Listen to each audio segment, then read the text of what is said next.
Premier coup de pelle sous les yeux de l'État, représenté aujourd'hui par Catherine Vautrin, présidente de l'Agence nationale du renouvellement urbain.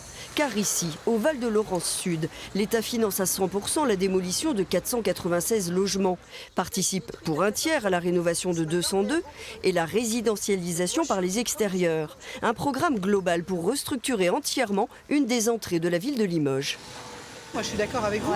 L'accès au sport et à la culture, c'est majeur dans le développement des personnes. Ouvrir le quartier, c'est permettre à la ville d'aller vers le quartier. On vient de voir ici une opération qui est une opération de démolition qui va permettre d'ouvrir le quartier et de permettre que des habitants de la ville viennent dans le quartier. Parce qu'un quartier, c'est un lieu de vie, il faut du commerce, il faut des écoles, il y faut des associations. C'est cet ensemble qui doit trouver la capacité d'apporter une meilleure qualité de vie aux habitants.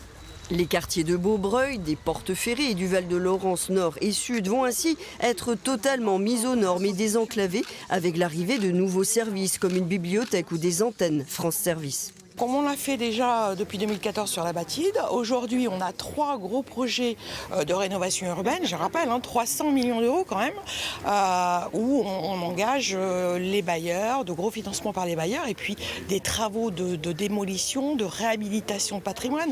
On est sur des travaux par logement chiffrés à 55 000 euros par logement, donc c'est énorme.